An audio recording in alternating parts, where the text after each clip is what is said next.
There's one age-old question everyone should be always asking themselves internally when they're playing Call of Dragons. Should we be fighting or should we be developing? It's the age-old question for a very long time. Free-to-players and low spenders are going to be asking themselves. And today I'm going to try and answer and go over that major issue that is player account development, or should you be going to war and fighting to your heart's content in Call of Dragons?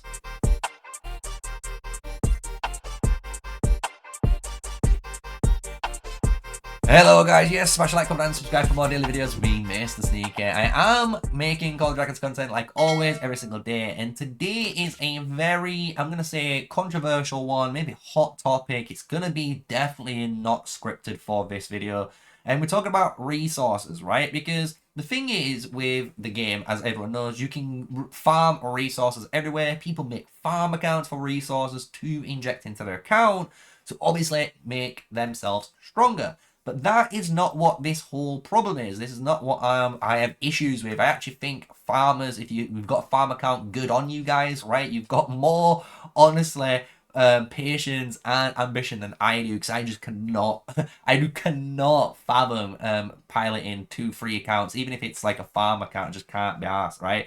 And do not have that time luxury. However, the major issue is resources, right? And what I mean by that is, what do you prioritize? Do you prioritize your resources on fighting, right, in a war? Because obviously it's a war game and you want to be obviously fighting to get some merits and obviously make a name for yourself in your kingdom. So in the future, if you need to migrate, you can migrate successfully, right? Or do you obviously use it on your buildings, right, and development? And I think this is the one crutch a lot of players actually have problems with, right? Because it's very hard to balance if you're gonna progress your account or if you're gonna fight, because a lot of the time, especially now in Call of Dragons, it is really scary how bad free healing has gotten, right? Even though some people might say, oh, it's really good, it's like, it's just really not, guys. Compared to how it used to be and how the game were, the free healing just seems nowhere near as impactful. And you can see over patches over time, it does seem like they're getting rid of it and just promoting resource healing. And obviously that makes sense from a business point of view. I'm not going to hate the devs for doing it, because you got to think, if you've got better resource healing options, people might spend money on resources, right? And they can actually fund the game and develop the next maybe season and the next bit of content for Call of Dragons, which again, I understand business, right? But that doesn't help the player, right? And it really doesn't, because a lot of players here are going to be looking and thinking, right, I'm in this season, I'm still T4, and to be honest, if I fight this season, I'm not going to progress, because if I'm going to go and fight, and you can see my resources are quite low at the moment, because I haven't been spending realistically at all now in the last maybe couple of months for this game, right? You'll notice it's just very hard, as you can see, to keep your resources going, right? And it's really hard to keep them going when you're fighting and when you're trying to keep pushing your building techs, right? And this is only your basic resources that I'm talking about so far, right? Because you can imagine the amount of mana needed to heal troops, the amount of wood, stone, and gold needed to heal troops, on top of even looking at stuff like the wall, right? The wall takes 50 million of everything and then 5 million of your mana, plus the 2,000 gems we need for the blueprint. So all of this adds up for you. So you might be sat there now and going, okay, I understand where he's going with this. I understand the video now, and I hope you do, because it is a big issue with free-to-players and low spenders, right? And what I am trying to do this season, and this is the first season I've really done it, because every other season you've seen me play, to be honest, guys, I do try and prioritize fighting, and I do try to prioritize spending my gems into events, right? It might not be the strongest Lord event, but it could be, you know, your lucky spins, the Forge of Light events, for content purposes, right? And by doing that, it's going to delay me, and it is delaying me even further, to the point where even guys are like, why are you not T5 yet? And it's like, guys, I'm spending my gems making videos, unfortunately. I don't have that luxury. But this season is a different one. This season I have completely 180, and I have actually focused a lot more on my account. And this is the difference I'm just going to showcase, right? In this one season, as you guys might have known from my account, treaties, right? Treaties is the hardest thing for anyone, resource-wise, to obtain, because the only way you're going to be getting these is either through two methods, right? You're going to be killing your fortresses, if you can find the fort log, there we go, and you're going to get, basically, there you go, 1 for killing it, and then maybe 5 for killing another one, and then 1 again, and 7, and then 7. We've got some good 7s there, 1, 7, 4, 1, 4, like, you can see, right, it's just a very, very long grind because of how much CP it costs to get them. So what I've been doing, as you can imagine, this season specifically, and this gems might be giving it away to you, I have kept my gems on 5,000. And what I'm doing is pretty simple. All I'm going to do is gem these trees, because it's the only way you're going to be able to do it.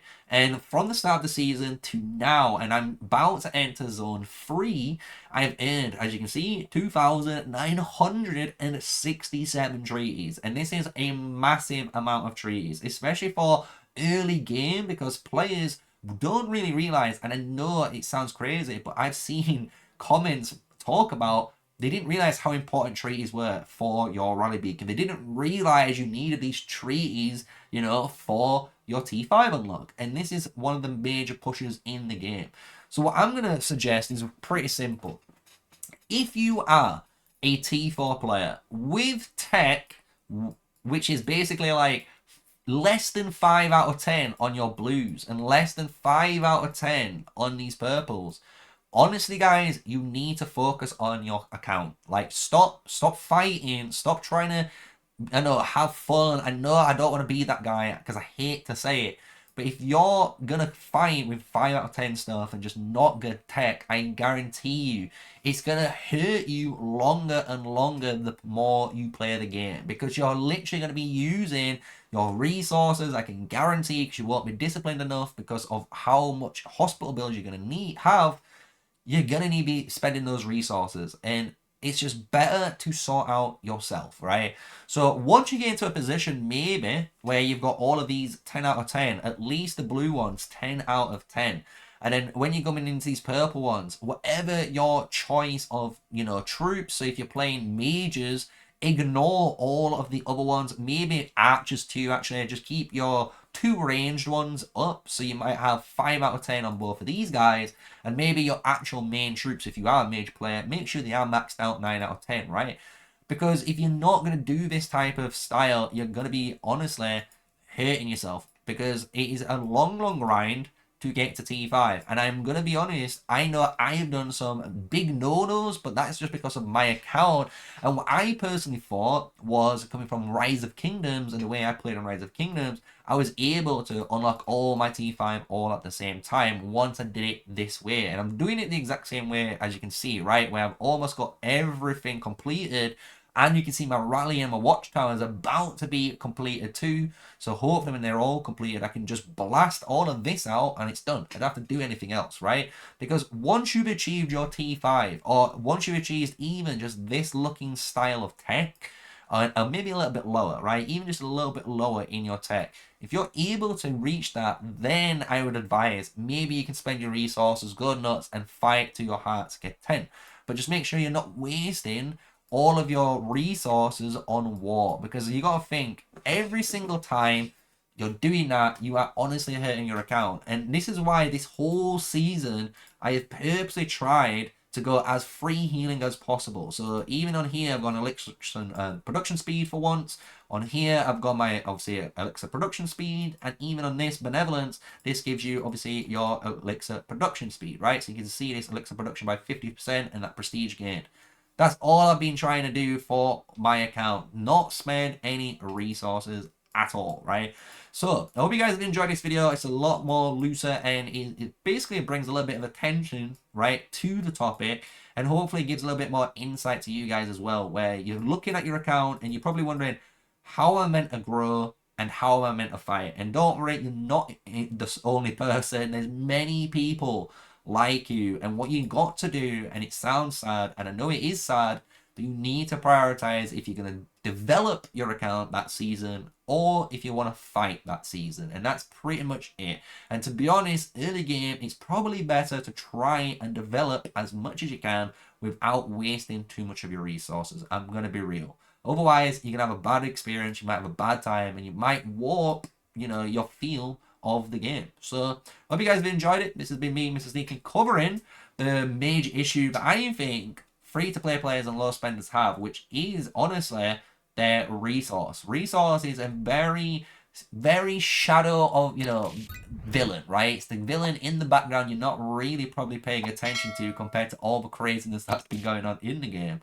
But I thought this would be something that would give you guys a little bit of an eye-opening. So, hope you guys enjoyed the video. You know what to do. Smash a like, comment, and subscribe. And until the next one, stay safe, stay sneaky, and peace out.